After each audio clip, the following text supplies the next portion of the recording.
दोस्तों, जब से ही इसराइल और फ़िलिस्तीन की ये जंग शुरू हुई है, मुझे उम्मीद है कि आप लोगों ने न्यूज़ चैनल्स पर या फिर सोशल मीडिया के भी अलग-अलग प्लेटफॉर्म्स पर एक शब्द को यानी कि एक वर्ड को बार-बार सुना होगा,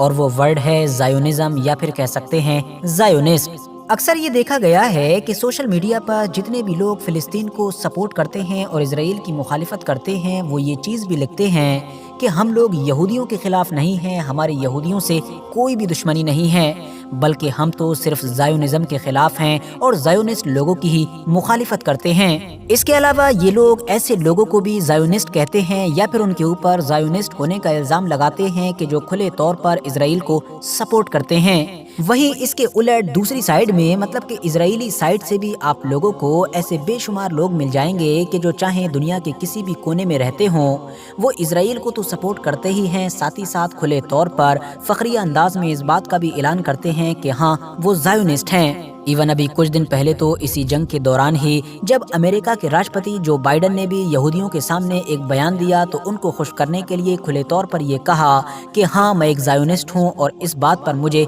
फख्र है। क्या हुआ, मैं यहूदी नहीं? वैसे भी ज़ायोनिस्ट होने के लिए यहूदी होना ज़रूरी नहीं है। यकीनी तौर पर दोस्तों, जो बाइडन बिल्कुल सच कह रहे थे। ये बात पूरी तरह से सच है कि एक ज़ायोनिस्ट होने के लिए यहूदी होना ज़रूरी नहीं है। और हैरानी की बात तो ये है कि यहूदियों और ईसाइयों को तो छोड़ ही दीजिए, आज के दौर में तो आप लोगों को सोशल मीडिया पर ऐसे बेशुमार अकाउंट्स मिल जाएंगे कि जिनका नाम तो एक मुस्लिम है, मतलब जो नाम से मुसलमान हैं, मगर वो प्राउडली कहते हैं यानी फखरिया अंदाज में कहते हैं कि वो एक ज़ायोनिस्ट हैं और खुले तौर पर इसराइल जो कुछ कर रहा है उसको सपोर्ट करते हैं। तो अब आखिर में सवाल यही है कि भाई, ये ज़ायोनिज़्म यानी कि ज़ायोनिस्ट है क्या, और इनमें और यहूदियों में क्या बुनियादी फ़र्क है, और क्या वजह है कि न सिर्फ इसराइल में बल्कि दुनिया भर में भी ऐसे बेशुमार यहूदी पाए जाते हैं कि जो खुद ही ज़ायोनिस्ट लोगों से नफरत करते हैं और इनकी खुली मुखालिफत करते हैं। और क्या वजह है कि हमेशा फ़िलिस्तीनी लोग या फिर जो फ़िलिस्तीनियों के सपोर्टर्स हैं वो भी ये कहते हुए नज़र आते हैं कि हमारी दुश्मनी यहूदियों से नहीं है,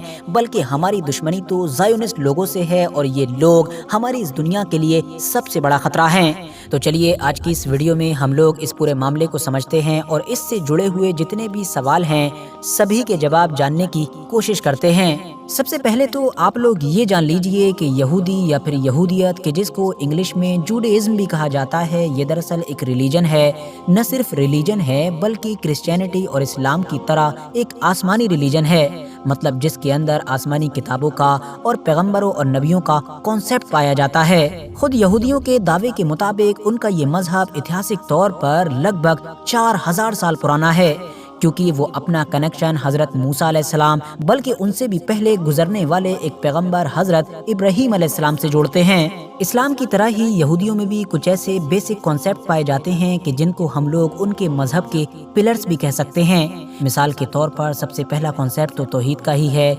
यानी कि हर हाल में सिर्फ और सिर्फ एक ही खुदा पर यकीन रखना और एक ही खुदा की इबादत करना। जबकि इसके अलावा एक कॉन्सेप्ट ये है कि इस बात पर यकीन रखना कि दुनिया ख़त्म होने से पहले यानी क़यामत से पहले हमारा एक मसीहा आएगा कि जो न सिर्फ हमारे लिए एक ताकतवर और अजीमुशान सल्तनत कायम करके देगा, बल्कि उस सल्तनत की मदद से ही हमें हज़ारों साल की जिल्लत और परेशानियों से छुटकारा दिलवाएगा। इसके अलावा इन लोगों का ये भी अकीदा है कि हम लोग खुदा की चुनी हुई कौम हैं, मतलब कि खुदा की सबसे पसंदीदा कौम हैं। साथ ही साथ अपनी कौम की भलाई के लिए, अपनी कौम की तरक्की के लिए हमेशा कोशिशें करते रहना और हमेशा काम करते रहना भी यहूदियत में एक ज़रूरी चीज़ समझी जाती है। वहीं बात करें अब ज़ायोनिज़्म की, तो ये यहूदियत की तरह कोई धर्म या मजहब नहीं है, बल्कि ये तो सिर्फ एक सोच और एक आइडियोलॉजी है, और जिसका जन्म भी यहूदी मजहब की तरह हज़ारों साल पहले नहीं बल्कि अभी 100 से 150 साल पहले ही यूरोप के इलाके में हुआ था। और जिसको इस आइडियोलॉजी का फाउंडर माना जाता है वो भी कोई और नहीं बल्कि वही थियोडोर हर्जल था, कि जिसने किसी दौर में दुनिया को सबसे पहले फ़िलिस्तीन के इलाके में इजराइल बनाने का आइडिया दिया था। दोस्तों, थियोडोर हर्जल ने सबसे पहले तो 1896 में अपनी तरफ से लिखी गई एक किताब में उस यहूदी देश का नक्शा खींचा, यानी उस यहूदी कंट्री का कॉन्सेप्ट दिया कि जो फ्यूचर में बहुत जल्द ही फ़िलिस्तीन के इलाके में बनने वाला था। और उसके बाद ही अब उसने दुनिया भर के असरदार, अमीर और ताकतवर यहूदियों को एक जगह पर लाकर एक नए आंदोलन की, या फिर दूसरे शब्दों में कहिए कि एक नए मूवमेंट की शुरुआत की। और इसी नए मूवमेंट को नाम दिया गया ज़ायोनिज़्म का, और जो कोई भी इस मूवमेंट से जुड़ा उसको ज़ायोनिस्ट कहा गया। इस आंदोलन का बुनियादी मकसद ही ये था कि जल्द से जल्द फिलिस्तीन के इलाके में एक नई यहूदी रियासत की बुनियाद रखी जाएगी, और इसके लिए अब हम लोगों को दुनिया भर के अलग अलग इलाकों से यहूदियों को ले जाकर वहाँ पर आबाद करना है। साथ ही फ्यूचर में बनने वाली इस नई स्टेट के लिए दुनिया भर के अलग अलग इलाकों से सपोर्ट भी हासिल करना है, और तो और जो दुनिया के असरदार देश हैं या बड़ी बड़ी ताकतें हैं उनको भी किसी न किसी तरह से अपने पाले में करना है। दोस्तों, शुरुआती दौर में तो ज़ायोनिज़्म नाम की इस तहरीक को ज्यादा कामयाबी न मिल सकी और दुनिया पर ये ज्यादा असर न दिखा सकी। उसके पीछे वजह यही थी कि क्योंकि दुनिया के ज्यादातर यहूदियों की तरफ से ही इस मूवमेंट को रिजेक्ट कर दिया गया था। ज्यादातर यहूदियों का यही कहना था कि जब हमारे खुद के मजहब के अकीदे के मुताबिक भी आखिरी वक्त में हमारा मसीहा आकर हमारे लिए एक रियासत कायम करेगा और हमें तमाम मुश्किलों से और तमाम परेशानियों से छुटकारा दिलवाएगा, तो आखिर हम खुद ही ये काम क्यों कर रहे हैं। दूसरे इलाके पर जाकर जबरदस्ती अपनी स्टेट कायम कर देना खुद यहूदी धर्म की ही गुस्ताखी होगी। इन तमाम चीज़ों के बावजूद भी ज़ायोनिज़्म नाम की इस तहरीक ने अपनी कोशिशें जारी रखी और फिर दौर आया फर्स्ट वर्ल्ड वॉर का कि जब इस तहरीक को पहली कामयाबी मिली। दरअसल फर्स्ट वर्ल्ड वॉर में ही मुसलमानों की आखिरी ताकतवर सल्तनत यानी कि सल्तनत उस्मानिया की न सिर्फ हार हुई बल्कि वो हमेशा हमेशा के लिए ख़त्म भी हो गई। उस दौर में सल्तनत के अंदर जो अंदरूनी बगावतें हुई थी, जो बाद में वर्ल्ड वॉर में उसकी हार की एक बड़ी वजह भी बनी थी, उन बगावतों के पीछे भी कहीं न कहीं ज़ायोनिज़्म नाम की इसी तहरीक का ही हाथ माना जाता है, क्योंकि इस तहरीक से जुड़े हुए लोगों ने सुल्तान अब्दुल हमीद से पहले ही मुलाकात की थी और उनको बाकायदा लालच दिया था कि अगर वो फिलिस्तीन के इस पूरे टुकड़े को हमें दे देंगे और हमारी रियासत बनने देंगे तो वो सल्तनत के ऊपर जितना भी बोझ है, जितना भी कर्जा है, सब चुका देंगे। मगर सुल्तान अब्दुल हमीद ने न सिर्फ इस ऑफर को ठुकराया था बल्कि बड़ी ही बेइज्जती के साथ इन सभी लोगों को अपने महल से भी निकाला था। यही वजह थी कि शायद इन लोगों ने उसी वक्त सोच लिया था कि जब तक ये ऑटोमन एम्पायर मतलब कि सल्तनत उस्मानिया बाकी है तब तक शायद उन लोगों को फिलिस्तीन का ये टुकड़ा नहीं मिल पाएगा, और उन लोगों ने फिर दूसरे तरीकों से ही इस सल्तनत को खोखला करने की कोशिशें शुरू कर दी थी। ऑटोमन एम्पायर के ख़त्म हो जाने के बाद जब ये इलाका ब्रिटिश एम्पायर के अंडर में आ गया तो ज़ायोनिज़्म नाम की इस तहरीक ने बड़ी तेज़ी के साथ दुनिया भर के अलग अलग इलाकों से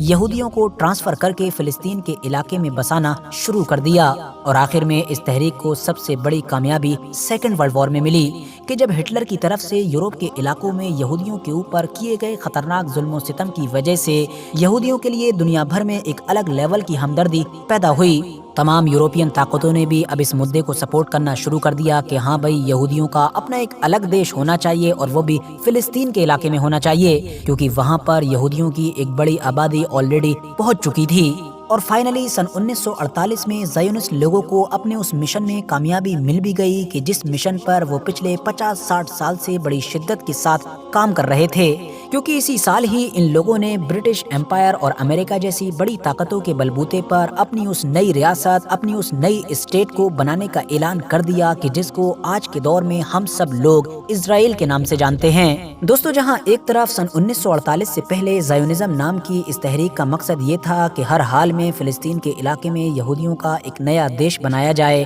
तो वहीं 1948 के बाद से अब इसका मकसद बदल चुका है और अब मकसद ये है कि इजराइल यानी कि यहूदियों की स्टेट महफूज रहे और तरक्की करती रहे। एक दौर हुआ करता था कि जब ये कहा जाता था कि हाँ, हर यहूदी ज़ायोनिस्ट नहीं है मगर हर ज़ायोनिस्ट यहूदी है, लेकिन अब वक्त बदल चुका है। अब ना तो हर यहूदी ज़ायोनिस्ट है और न ही हर ज़ायोनिस्ट यहूदी है, क्योंकि जैसा कि मैंने आपको पहले ही बताया कि दुनिया में बहुत सारे ऐसे ईसाई, यहूदी और दूसरे धर्म से ताल्लुक़ रखने वाले लोग भी पाए जाते हैं कि जो ये दावे के साथ कहते हैं कि वो ज़ायोनिस्ट हैं। आज के दौर में सोशल मीडिया पर ऐसी बहुत सारी वीडियोस आती हैं कि जिसमें देखा जा सकता है कि इजराइल के अंदर ही रहने वाले बेशुमार यहूदी लोग वक्त वक्त पर अपनी हुकूमत के खिलाफ निकलते रहते हैं और फिलिस्तीनियों के सपोर्ट में रैली करते हैं। वो खुलेआम अपने बैनर पर लिखते हैं और अपनी स्पीचेस में कहते हैं कि हम यहूदी हैं, ज़ायोनिस्ट नहीं हैं। ज़ायोनिस्ट जो कुछ भी कर रहे हैं ये गलत कर रहे हैं और ज़ायोनिज़्म यहूदी धर्म के ही खिलाफ है। और हैरानी की बात यह है कि इजरायली हुकूमत इन यहूदियों के साथ भी बिल्कुल वैसा ही सलूक करते हुए नजर आती है कि जैसा वो फिलिस्तीनियों के साथ करती है।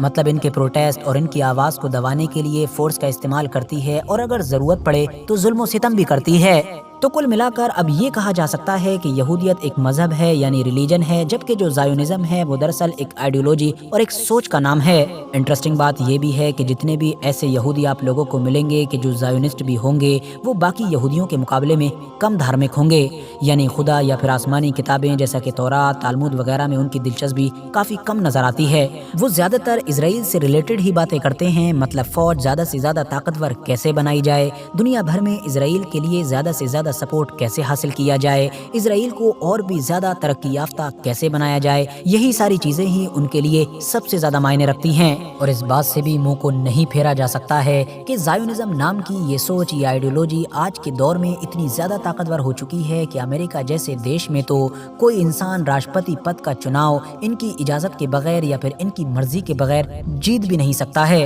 अमेरिका के अलावा यूरोप के भी पूरे इलाके में इन लोगों का असर काफ़ी नज़र आता है। फिलहाल आज की अपनी वीडियो को हम यहीं पर ख़त्म करते हैं। वीडियो पसंद आने पर न सिर्फ वीडियो को लाइक करें बल्कि अपने फ्रेंड्स के साथ भी ज़रूर शेयर करें, और इसी तरह की नॉलेजेबल और हिस्टोरिकल वीडियोस हमेशा देखने के लिए हमारे इस चैनल को सब्सक्राइब करने के साथ साथ बेल आइकन को भी ज़रूर प्रेस करें।